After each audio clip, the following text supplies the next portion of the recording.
Une équipe de tireurs d'élite américains a pour mission d'extraire d'Irak le chef d'une faction terroriste. Cet Irakien a demandé la protection des soldats américains parce qu'il pense être en possession d'informations cruciales qui leur sont favorables. Dans le même temps, nous voyons plusieurs membres de l'organisation extrémiste se diriger furtivement vers le point de rencontre. De toute évidence, ils n'ont pas l'intention de laisser leur chef tomber entre les mains des soldats américains sans se battre. Leur objectif était clair, entraver les opérations des soldats américains et le but premier était de neutraliser l'équipe de tireurs d'élite. Dans une manœuvre stratégique, le groupe terroriste a réussi à localiser et à éliminer l'un des tireurs d'élite. Au fur et à mesure que la situation s'aggrave, ils parviennent à coincer l'équipe, laissant Frank, le chef des tireurs d'élite américains, devant le seul choix possible, celui de recourir à une mesure improvisée et drastique, l'exécution du chef terroriste et de sa famille. 10 ans se sont écoulés depuis ce funeste incident. Frank, qui a depuis longtemps pris sa retraite du service militaire, ne nie pas que l'incident de la fusillade est toujours présent dans ses pensées, un fardeau trop lourd pour être partagé avec qui que ce soit.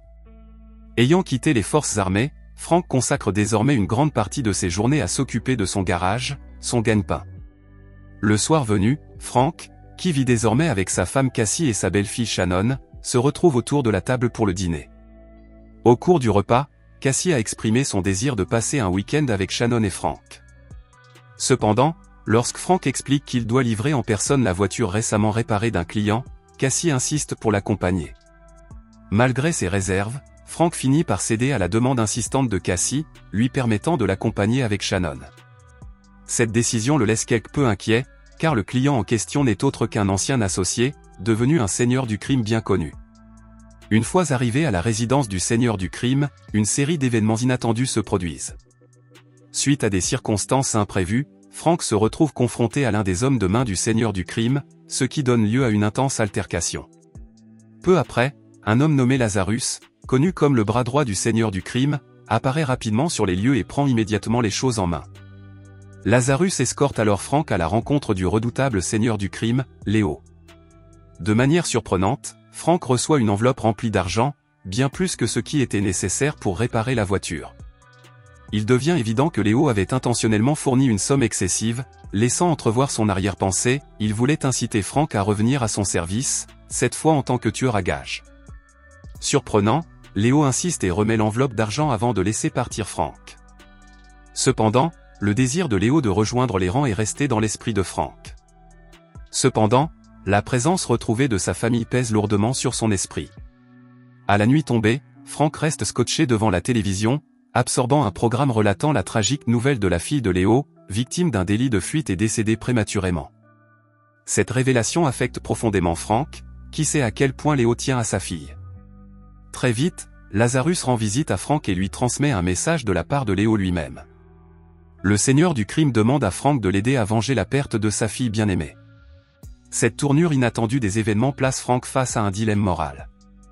Dans un premier temps, Frank refuse fermement, réticent à l'idée de réintégrer le dangereux univers des gangsters. Cependant, face à l'ultimatum menaçant de Lazarus, il n'a pas d'autre choix. Pendant ce temps, Cassie observe l'arrivée de Lazarus et des hommes de main de Léo à leur domicile et s'interroge sur cette visite inopportune. Frank choisit de lui cacher les détails, ce qui provoque sa frustration et une gifle impulsive. Malgré sa colère, Frank reste déterminé et part avec Lazare, laissant derrière lui une Cassie déconcertée. En arrivant à l'appartement de Léo, Frank est confronté à un Léo affligé et angoissé, encore sous le choc de la perte de sa fille. Léo supplie Frank de se venger du responsable de l'accident. À une autre occasion, Léo menace Frank de révéler son histoire troublante à Cassie s'il refuse. Poussé par un profond désir de protéger sa femme des aspects les plus sombres de son passé, Frank finit par accepter la demande de Léo, déclenchant ainsi une action fatale. Le lendemain, Lazarus fournit à Frank un dossier complet sur l'auteur du crime, ce qui lui permet de se lancer rapidement dans sa mission. Frank ne tarde pas à localiser le malfaiteur.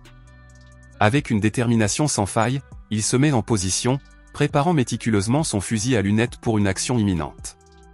Lorsque Frank pose les yeux sur le coupable, caché sur les genoux de sa famille, un flot de souvenirs refait surface. C'était le souvenir obsédant de la tragique erreur qu'il avait commise 10 ans plus tôt, un fardeau qui rongeait encore sa conscience. Déterminé à ne pas répéter cette grave erreur, Frank a choisi une autre voie. Il renonce à prendre la vie du chauffard et préfère laisser la police l'arrêter, cherchant à obtenir justice par des moyens légaux. À l'insu de Frank, Léo avait discrètement chargé l'un de ses hommes de le suivre et de lui rapporter ses moindres faits et gestes. Lorsque Léo apprend la décision de Frank de ne pas prendre les choses en main et de laisser les autorités s'occuper du délit de fuite, il est furieux. Léo demande alors à Lazarus d'exécuter un ordre terrible, éliminer à la fois le coupable et Frank. Cassie, seule dans la maison, est surprise par l'arrivée soudaine de Lazarus et des hommes de main de Léo. Tragiquement, elle a été abattue et, pour ne rien arranger, sa fille Shannon a été enlevée. Dans le même temps, Lazarus et sa cohorte ont réussi à arracher le chauffard à la police et à l'emmener vers un destin sinistre, sanctionné par Léo pour une mort torturante.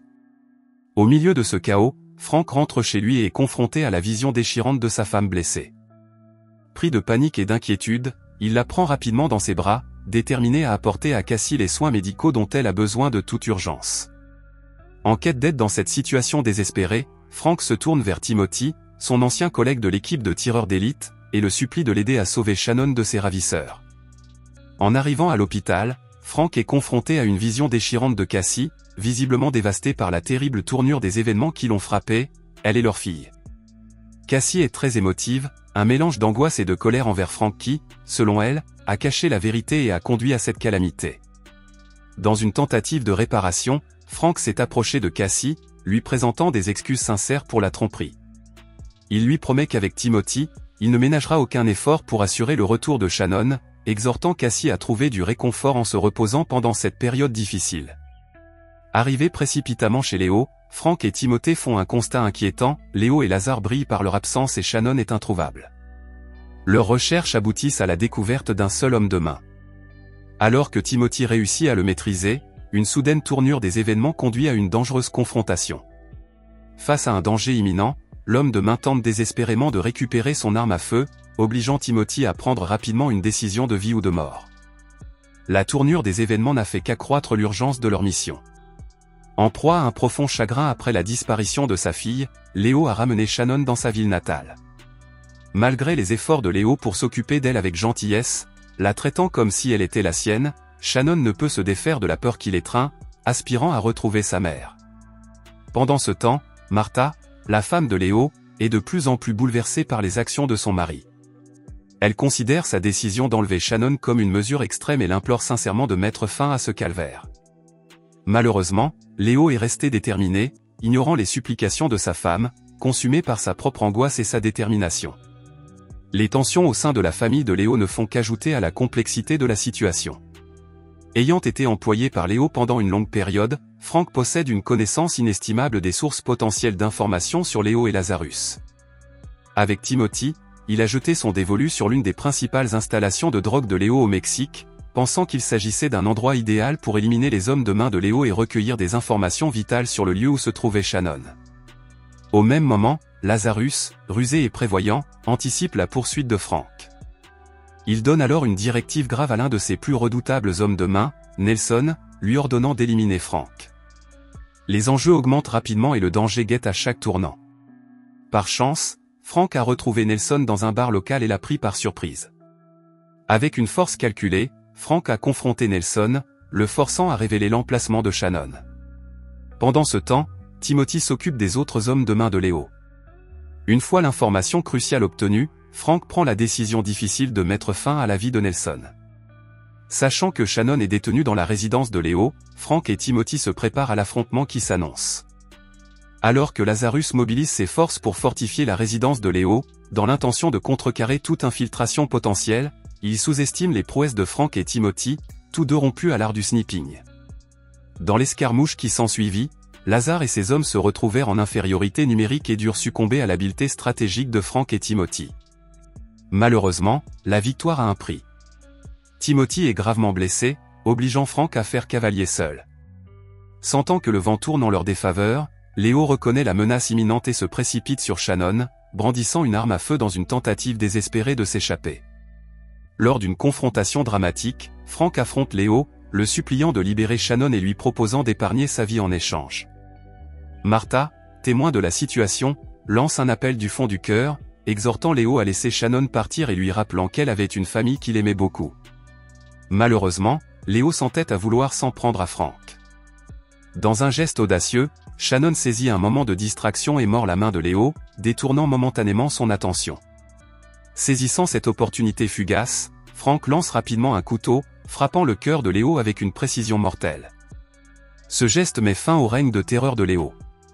Shannon étant désormais en sécurité, Frank a tenu sa promesse à Cassie, qui a trouvé le pardon dans son cœur et a accepté Frank pour ce qu'il était. Ensemble, ils entament le processus de guérison et de reconstruction, reconnaissant de pouvoir à nouveau aller de l'avant en tant que famille.